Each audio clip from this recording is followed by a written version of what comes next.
మరి కొంతమంది పాస్టర్స్ ఎందుకు మేము ఆ నోటి నుంచి మేము దేవుడు నమ్ముకున్నాం, ఆ నోటి నుంచి ఆ ఓటే మేము తీయమనుకున్నారు కదా. రాముడు అనే పదాన్ని వాడతాం కదా, జై శ్రీరామ్, జై శ్రీరామ్ అని వాడతాం కదా. అనొచ్చు, తప్పేముంది. క్రైస్తవుడైనా ఎవరైనా అనొచ్చు. మీరు ఎన్సీసీలో కొన్ని కేటగిరీస్ కి చెందినటువంటి వ్యక్తులు ఎవరైతే ఉంటారో వాళ్ళని హయ్యర్ పోస్ట్ లో పెట్టాలంటే సంజయ్ ఆనంద్ గారిని కలవాలి.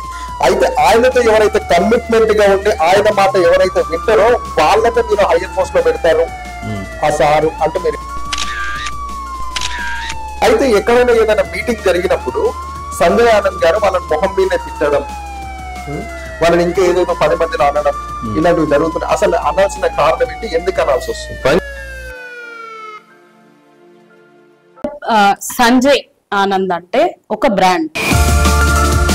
సార్ ఇంతకు ముందు క్వశ్చన్ మేడం ఏంటంటే ఎన్సీసీకి సంబంధించి అడిగింది కదా.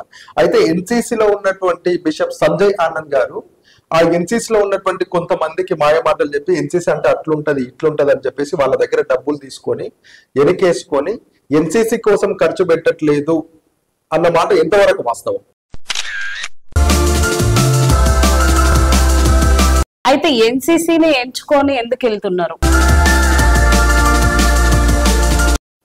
ఎన్సీసీ అంటే క్రైస్తవులు అంటేనే కొంచెం మోసపూరితమైనటువంటి మాటలతోటి మోసపూరితమైనటువంటి కొన్ని మ్యాజిక్లు చేసి ముందుకెళ్తున్నారు అని అంటారు కదా, అది ఎంతవరకు వాస్తవం? కొన్ని దగ్గర అది జరుగుతుంది, అది వాస్తవం.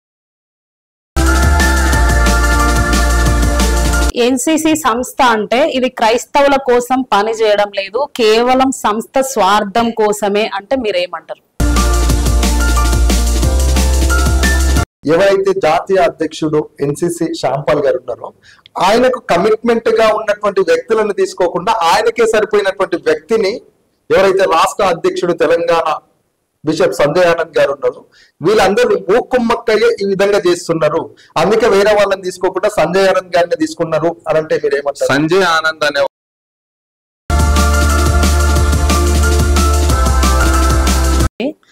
వీళ్ళు కేవలం డబ్బుల కోసమే పనిచేస్తున్నారు అనే పాస్టర్స్ కొంతమంది క్రైస్తవులు వీళ్ళు నాయకులు ఎన్సీసీని అడ్డం పెట్టుకొని డబ్బులు సంపాదించడానికి మాత్రమే ఈ ఎన్సీసీని ముందు పెడుతున్నారు అనే అలాంటి వ్యక్తులకు మీరిచ్చే సమాధానం ఏంటి?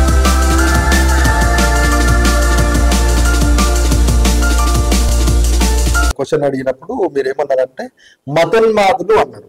అసలు మతోన్మాదులు అంటే ఎవరు? అసలు మతోన్మాదులు అనేవారు కేవలము అన్ని మతాలలో ఉంటారు, మా మతంలో కూడా మతోన్మాదులు ఉన్నారు. మతోన్మాదులు అంటే ఎవరు?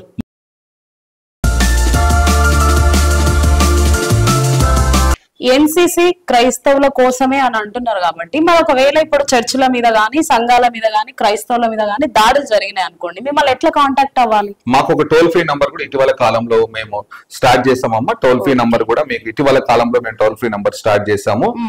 01169. అది హిందువులైన క్రైస్తవులైన హిందువులైన క్రైస్తవులైన అంటే చాలా మంది ఎక్కువ క్రైస్తవులు ఓన్లీ హిందూస్ మాత్రమే మతోన్మాదులు అంటే వారికి కూడా హెచ్చరిస్తున్నాను మేము ఈ మీడియా మాధ్యంగా. మనము we can preach, propagate and proclaim అనగా మన మతాన్ని ప్రకటించవచ్చు, మనము వ్యాపించవచ్చు. అది ఆర్టికల్ మనకిచ్చిన స్వేచ్ఛ. సో రాజ్యాంగం బాబాసాహెబ్ అంబేద్కర్ గారు మనకిచ్చిన స్వేచ్ఛను మనం ఉల్లంఘించడానికి వీల్లేదు. క్రైస్తవుల పైన సంఘాల పైన సభల పైన జరిగే దాడులను ఎన్సీసీ ఎలా ఎదుర్కోబోతుంది? జరిపే దాడులను వాళ్లకు ఎలా సవాల్ విసిరబోతుంది ఎన్సీసీ? అయితే స్టార్టింగ్ లో మీరు ప్రైజ్లు అన్నప్పుడు నేను జై శ్రీరామ్ అన్నా. అసలు జై శ్రీరామ్ అనకపోవడానికి గల కారణం ఏంటి? అసలు ఎందుకు మీ నోటి నుంచి జై శ్రీరామ్ అనే వర్డ్ రాకుండా ఉంది? ఎందుకంటే నేను నమ్మేది యేసుక్రీస్తుని. అట్లానే నేను శ్రీరాముని నేను నమ్మట్లేదు, లేకపోతే ఆయన ఉన్నాడా ఆయన ఉనికిని నేను కాదనట్లేదు. అంటే నమ్ముతున్నాను, ఆయన ఉన్నాడని నమ్ముతున్నాను. ఉన్నాడు, చరిత్రలో ఉన్నాడు కదా, ఉన్నాడు అని నమ్ముతున్నాను. అలాంటప్పుడు మళ్ళీ జై శ్రీరామ్ అని చెప్పొచ్చు కదా.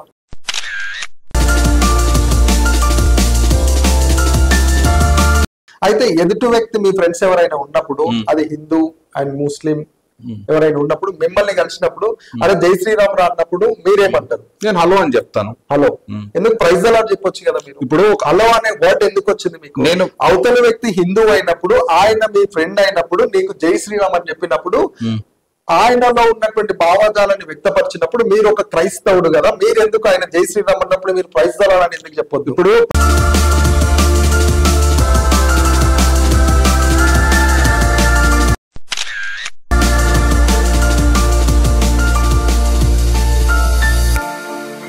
అసలు క్రైస్తవుల నోటి నుంచి జై శ్రీరామ్ అనే వర్డ్ రావచ్చా? తప్పేం లేదు. తప్పేం లేదు. 100%